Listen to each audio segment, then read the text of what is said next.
Bom dia, pessoal, tudo bem? Estamos aqui direto do terceiro dia de Gramado Summit, no E-Commerce Lounge da Magazord, onde a gente está aqui nesses 3 dias, né, criando muito conteúdo, muita informação sobre e-commerce, sobre meio digital, sobre inovação. A gente vai ter aqui nesse terceiro dia, terceiro e último dia, né, uma série ainda de conteúdos aqui que a gente vai compartilhar e que você vai poder acompanhar aí nas redes sociais da Magazord. Agora, para iniciar esse terceiro dia, estou aqui com a Priscila Magnani, da Mag Embalagens. Daqui a pouco ela vai estar ali atrás, no palco da Magazord, né, compartilhando conteúdo com os participantes do evento aqui. Mas primeiro a gente vai bater um papo aqui e falar um pouquinho desse mundo, né, que quando a gente olha de fora parece ser um mundo muito básico, né? Mas na verdade ele é um mundo cheio de estratégias, e é isso que tu vai falar um pouquinho aqui desse conteúdo que tu vai criar com a gente aqui no Gramado Summit, né? Exatamente. Como o CEO de 2 indústrias de embalagens, caixa de papelão, né, eu não posso negar que é um produto commodity, um produto muitas vezes visto como sem graça. Uhum. Mas existe branding é para isso, né, para a gente reposicionar e mudar a forma das pessoas olharem para ele. E foi isso que a gente fez na Mag Embalagens, transformando a caixa de papelão em um produto sexy com branding, né. Que legal. Priscila, se apresenta um pouco, conta um pouco da história da Mag Embalagens, né? Como que surgiu isso na sua vida, do Felipe? Legal. Bom, eu sou formada em comunicação empresarial, né, com especialização em inteligências do mercado e o branding, ele chegou na minha vida bem antes da caixa de papelão. E eu Uhum. acho que o que fez uma diferença gigante foi isso. Porque senão talvez até eu mesma teria olhado para a caixa de papelão como algo sem graça. Eu Legal. comecei a minha carreira em Santa Catarina, assim como você, Uhum. trabalhando como estagiária, com uma missão muito importante, que foi de construir o setor de comunicação e de marketing de uma empresa da área da saúde com o maior ISS do município na época. Uhum. Então foi um desafio muito grande. E lá eu tive uma escola, né, abriram-se portas para mim, tive há 10, 12 anos atrás no Google, no Facebook na época, e eu aprendi muito. Chegou um momento em que eu não me sentia mais desafiada. E o Felipe, que é hoje meu marido, meu sócio, já tinha começado uma indústria de caixa de papelão, a caixa básica, aquela caixa menos glamourosa, vamos dizer assim, mas que vende muito, porque o mercado precisa. E eu saí do meu CLT para empreender do lado dele, para a gente escalar aquele negócio que já vinha faturando alguns milhões no ano e contribuir com a minha expertise de criação de conteúdo, de marketing, de branding, comunicação, né. E naquele momento, nós miramos em tornar a empresa mais conhecida por empresas locais e, a gente mirou numa coisa e acertou em outra, porque com a produção de Uhum. conteúdo orgânico, as redes sociais começando a crescer, nós acabamos alcançando marcas de todo o país. O e-commerce estava começando naquele momento, há uns 6 anos atrás, estava ganhando força, né. Sim. E aí começou a vir gente do país todo nos procurar, e a gente entendeu que tinham muitos pequenos que buscavam por uma embalagem legal e que tinham zero conhecimento sobre logística, sobre embalagem, e foi nesse momento que eu coloquei para o Felipe: "Nós vamos ir para o mercado de embalagem, mas a gente vai entregar caixa personalizada em baixa tiragem, coisa que ninguém faz". Legal. Daí ele até na época disse: Mas será que a gente vai conseguir fazer isso? A gente vai porque a gente quer", Uhum. né. Quando eu falo, assim, da minha trajetória, eu digo que mentalidade é o que eu tenho de mais forte, assim, Uhum. mais do que conhecimento técnico em alguns Sim. aspectos, eu costumo dizer. E foi aí que a gente começou a engatinhar e dar os nossos primeiros passos e nadar abraçada na produção de conteúdo direcionada para caixa de papelão, Legal. coisa que ninguém fazia, Uhum. né. Isso é muito interessante, né? Porque falou de mentalidade. E acho que para o empreendedor, né? Que às vezes está em alguns negócios que são diferentes, desafiadores, ou que as pessoas até tratam, né? Como um negócio mais comum, mas que justamente a diferenciação e, tipo, ter um olhar diferente, né? Para transformar uma caixa de papelão em algo significativo dentro do negócio, dentro da operação de um e-commerce, é justamente sobre você pensar diferente, né? Sobre, muitas vezes não é o conhecimento técnico, mas sim a vontade de fazer acontecer, né? Exatamente, a gente vê uma galera gigante falando sobre branding e é importante falar. Uhum. Mas eu acho que quando a gente fala de branding, a gente está falando diretamente com o empreendedor ou com o cara de marketing, mas o dono do negócio tem que ter uma visão de branding também, Uhum. mesmo que ele já tenha um setor de marketing e tudo mais. Só que ninguém fala sobre mentalidade. E é preciso, eu acho que isso é base, né, para a construção do branding. Uhum. E se o empreendedor não tem essa cabeça forte, essa mentalidade ajustada, ele vai pelos caminhos mais fáceis, né? Sim. Eu digo que não haja dificuldade nos caminhos mais fáceis, porque há também. Na época, uma das decisões mais difíceis que a gente tomou, foi de não ir pelo caminho do marketplace. A gente Uhum. começou por site próprio há 6 anos atrás, então isso Legal. era bem desafiador, mas nós entendíamos que era uma construção de longo prazo, né, como a gente de fato precisa olhar para o branding. E ter essa paciência e essa resiliência fez com que a gente chegasse hoje numa marca que atende mais de 35.000 lojas, com uma Que legal. recorrência de 58% todos os meses, que nós que estamos no e-commerce sabemos o quanto isso é grande, né. É desafiador, né, gerar essa recorrência. Me fala um pouco de como que é esse processo, né, do cliente vir até vocês e vocês também ajudam a pensar no processo da embalagem desse cliente? Ele precisa mandar isso pronto para vocês? Como é que é esse processo para pensar junto para o cliente para transformar a embalagem em algo significativo dentro do e-commerce? Sim. O que é bem bacana da gente falar é que a MAG ela é uma empresa que ela é quase B2B2C. A gente tem como público o lojista que compra o nosso produto, que precisa entender que uma embalagem legal gera ROI, e isso é muito importante, mas ao mesmo tempo a gente precisa fazer com que o consumidor final do meu lojista veja valor naquele produto, que ele compartilhe aquele produto, que ele faça com que ele entregue ROI de fato para o lojista. Então nesse ponto a gente entende que nem toda marca tem maturidade de branding, de construção de uma comunicação estratégica para a embalagem. Então quando vem um negócio, um projeto que precisa de uma melhorada para entregar ROI, a gente entra mais firme. Legal. Hoje a gente já vê muita coisa incrível vindo pronta. E algo que eu acho muito curioso é que pequenos estimulam grandes. Hoje a gente tem grandes marcas cosméticas na nossa carteira, mas às vezes vem o gestor de marketing dessas empresas inspirado na embalagem de um pequeno. Então olha como isso é transitório, né? Sim. E eu acho que isso é muito, muito incrível. A gente estava conversando em um dos videocasts, né, do dia de ontem e a gente falou sobre justamente isso, né? O poder que uma pequena empresa, né, tem de capacidade de escutar o seu cliente e justamente acelerar o processo de inovação, de fazer algo diferente, de criar algo diferente dentro do seu e-commerce, dentro da sua embalagem. Algo que muitas vezes o grande, ele tá um pouco mais distante do cliente, né? E aí fica mais difícil dele conseguir fazer esse entendimento, muitas vezes, de algo que vai impactar ele, né? Exato, e isso não acontece só nas marcas de mais glamour. Eu vou te dizer que no mercado de caixa de papelão, que é um mercado gigante que movimenta a economia e é um termômetro muito significativo da economia. Sim, Isso tem um acontece indicador, também. né, Exato. que é Sim. legal. Eu sempre digo que nós somos um termômetro da economia. Se a economia está bem, nós estamos bem, né? Então a gente dá sinais. Sim. Dentro do nosso mercado isso também acontece. Há alguns anos atrás nós fomos procurados por uma grande indústria papeleira de capital aberto, que ia começar uma operação de e-commerce, ia construir um marketplace, e eles queriam aprender com a gente. E o que eles queriam aprender com a gente? Não era fazer caixa, porque isso eles poderiam nos ensinar, mas era ouvir o consumidor, né? Legal. Então, naquele momento, eles entenderam que eles abririam um marketplace, enfim, somos um seller lá dentro hoje, o único marketplace que a gente está inserido, porque é extremamente nichado, e é incrível, né?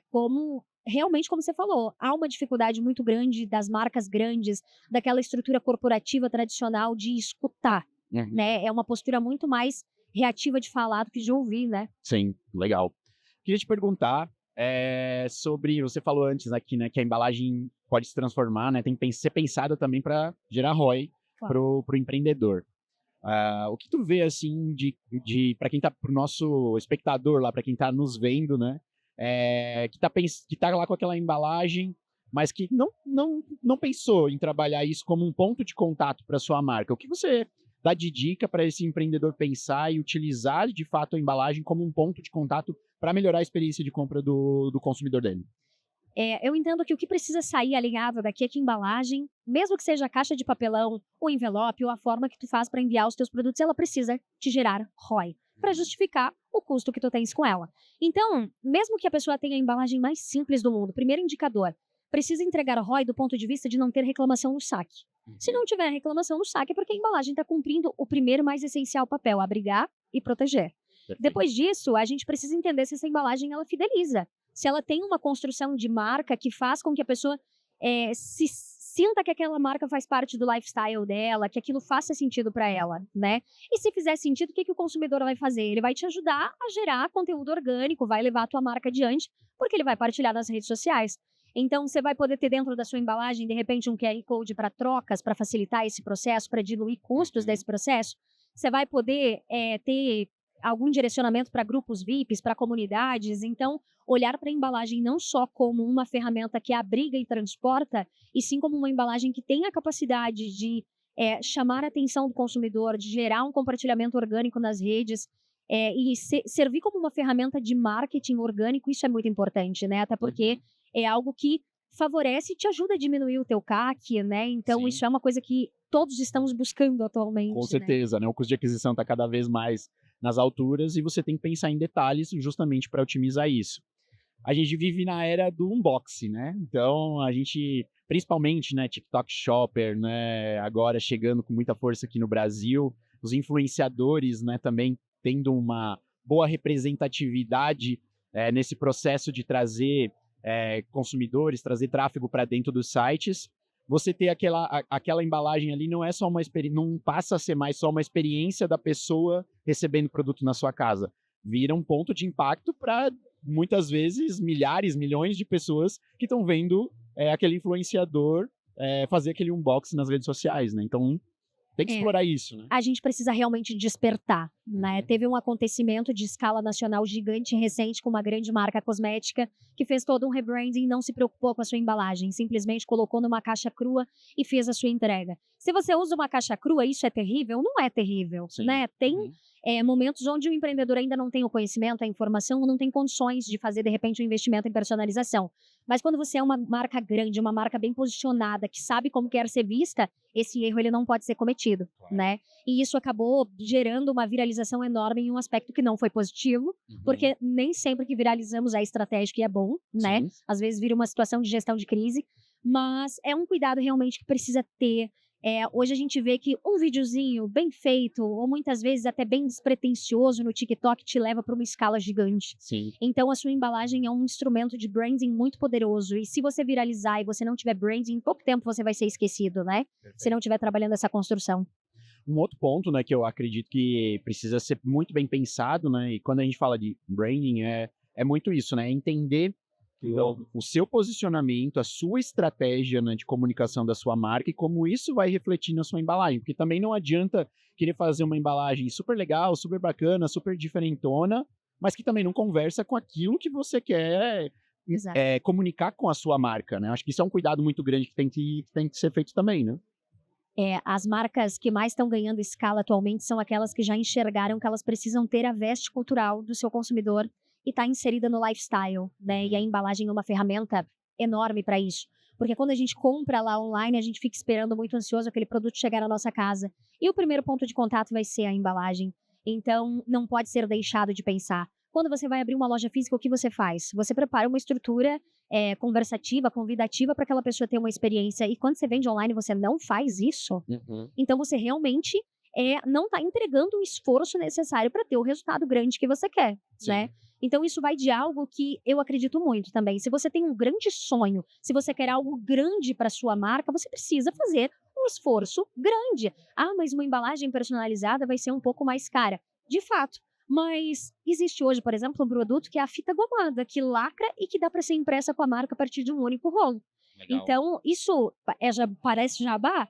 Talvez seja. Mas é um produto que nós desenvolvemos na MAG porque não existia para o pequeno lojista. Por quê? Porque nós entendemos que caixa personalizada, embora dê de comprar a partir de 50 unidades, não cabe ainda no bolso de todo mundo. Sim. Só que se a pessoa substituir a fita plástica, que é plástico, que é altamente poluente, por uma fita de papel e que dá para ser impressa com a marca dele a partir de um único rolo, então a gente ajuda. Isso entra muito de um papel social que a gente se enxerga também, de ajudar a tornar o branding mais acessível nas embalagens de transporte. Que legal, olha que bacana. Esses pequenos detalhes, né, que para você que às vezes está começando, já pode começar de uma forma diferenciada também pensando na sua embalagem. Então a gente tem que ver que isso não é só para quem já escalou, só para quem já está vendendo um monte, você pode ter esse cuidado já a partir das suas primeiras vendas. Então isso é extremamente importante. Priscila, eu queria que você falasse um pouquinho, né, porque eu venho te acompanhando, venho vendo as suas redes sociais, você está muito focado agora em criar conteúdo, né, sobre a MAG, sobre a embalagem. Como que está sendo esse processo para vocês também? Porque a MAG também é um e-commerce, né? Então também tem esse processo de venda. Como que está sendo esse processo para vocês? Até para inspirar o nosso público, né? Os nossos empreendedores que estão nos assistindo. A gente estava falando sobre isso, né? Sobre colocar a cara também, né? Do empreendedor na frente do negócio, né? Para falar sobre o seu produto, né? Acho que a gente está vendo muito sobre a humanização das marcas, né? Como está sendo esse processo para vocês? Verdade. Eu digo que a gente é sempre muito atento a tendências, né, em vários aspectos. Quando a Mag começou lá atrás, era claro para mim que eu precisaria ser a face, o rosto na frente do projeto. Legal. E isso tornou a confiança na marca mais rápida. Uhum. Então, é uma sacada de branding muito importante, porque as pessoas compram onde elas confiam, ninguém quer tá do lado de uma marca insegura, né? Sim. E o rosto do empreendedor, ele ajuda a fortalecer isso. Ah, claro, né? De repente não precisa ser o empreendedor, pode ser uma outra figura representativa do negócio, mas eu gosto de ter o empreendedor ali no front. Nós estamos, de fato, mais uma vez, minerando o conteúdo orgânico, né? Uhum. E eu estou muito forte à frente disso. Por quê? Porque além de um braço de produção de conteúdo, onde a gente fala de caixa de papelão, a gente fala de branding, a gente fala de experiência do consumidor, eu estou levando uma fala de mentalidade. Uhum. E aí entra a figura da Priscila, CEO empresária, para somar nisso. Porque vocês já devem ter percebido que o conteúdo que está nas plataformas hoje não é o mesmo que estava 1 ano atrás, há 2, há 3. E pessoas como eu, e de repente muitos dos colegas que fizeram uma cadeira de marketing, de publicidade, de jornalismo, são apaixonados pela equipe mais incrível de videomakers, aquela produção maravilhosa, Sim. e que é maravilhosa e é necessária, porque leva um profissionalismo muito grande para o conteúdo, Sim. mas há necessidade de se ter um braço mais humanizado, um conteúdo mais bastidor, por Uhum. vezes até bastidorzão, assim, Sim. né? Para dar essa humanizada na marca. E para a gente conseguir se conectar de verdade, porque o que as pessoas mais estão fazendo é buscar conteúdo dopaminérgicos, é pular de um para o outro aceleradamente. Uhum. E, mais uma vez, né, a gente já fala disso há mais de 10 anos, que uma pessoa se conecta com a outra. Só que o que nós estamos fazendo? Errando, e errando grandemente, porque não nos damos conta que se nem nós consumiríamos aquele tipo de conteúdo, por que nós estamos produzindo ele para nossa empresa? Sim. Né? Então, a gente tem feito um trabalho realmente muito grande de humanizar o nosso conteúdo, de mostrar a vida real, de mostrar o que se passa no bastidor e muitas vezes não se preocupar com muito filtro, né? A gente Uhum. é um momento que pede isso também e eu te antecipo, eu estou colhendo resultados disso, Legal. um CAC reduzindo, né? Um LTV aumentando cada vez mais, então isso me deixa bem feliz e eu acho que é uma sacada para os empreendedores também. Perfeito, que legal, gente. Isso é extremamente importante, né? Eu já falei aqui em alguns momentos, né, que essa humanização é tendência para o futuro. A gente vê, né, e ouve falar muito de inteligência artificial, tudo isso vai ajudar muitos negócios, mas, né, a parte humana as pessoas compram de pessoas, então é importante que a gente tenha, né, essa conexão. Priscila, para a gente encerrar aqui, queria que tu trouxesse uma dica, né, para o empreendedor que tá olhando aí para sua estratégia de embalagem, está pensando em fazer algo diferente. O que você recomenda hoje como algo que a Mag consegue ajudar a pensar, mas que é uma tendência para ele também implementar nas suas embalagens para e-commerce? Sim, eu entendo que é um momento de conhecer cada vez mais o estilo de vida do seu consumidor. Se você é o público da sua marca, pense a partir do teu estilo de vida, do estilo de vida de alguns consumidores estratégicos, para ver como que você conseguiria criar uma experiência de entrega que agregaria para aquela pessoa. Legal. Porque não o indicador apenas de ter a encomenda compartilhada nas redes sociais não é o único. Tem coisas que têm impacto emocional e que não são vistas em uma rede social publicada, mas que faz sentido para as pessoas. Há algum tempo eu visitei um familiar e a pessoa tinha uma caixa de e-commerce guardada há mais de 5 anos com fotos. Então, muitas vezes, isso não vai para a rede social, mas a presença daquela marca de cosmético que tinha as fotinhos guardadas lá no guarda-roupa e que era tirado de vez em quando, tinha um impacto no inconsciente daquela pessoa, né? Então, isso é algo para ser realmente pensado. E pensar a sua embalagem como um instrumento de gerar ROI para a tua marca. Legal. Perfeito, acho que é uma dica fantástica aí. Priscila, onde que as pessoas te encontram a Mag nas redes sociais? Sim, vai encontrar nas redes sociais a Mag Embalagens, Instagram, TikTok, Pinterest e vários outros lugares. Vão encontrar a Pri da Mag também nessas redes sociais, com bastante conteúdo de verdade, conteúdo humano, né? Show. Legal, pessoal, acompanhem a Pri, que ela gera muito conteúdo legal lá para vocês acompanharem sobre, né, esse ponto de contato que é tão essencial também na experiência de quem compra online. Para você que está acompanhando a gente aqui, continue acompanhando os nossos próximos conteúdos aqui na rede social da Magazord. Vai sair muito conteúdo ainda aqui diretamente do Gramado Summit. E fica de olho, porque você viu, né? Conteúdo fantástico, várias dicas importantes e vai acontecer isso muito mais aqui durante o dia para você poder acompanhar direto da rede da Magazord. Obrigado e até a próxima. Obrigado, Pri. Imagina, obrigada. Tchau, tchau.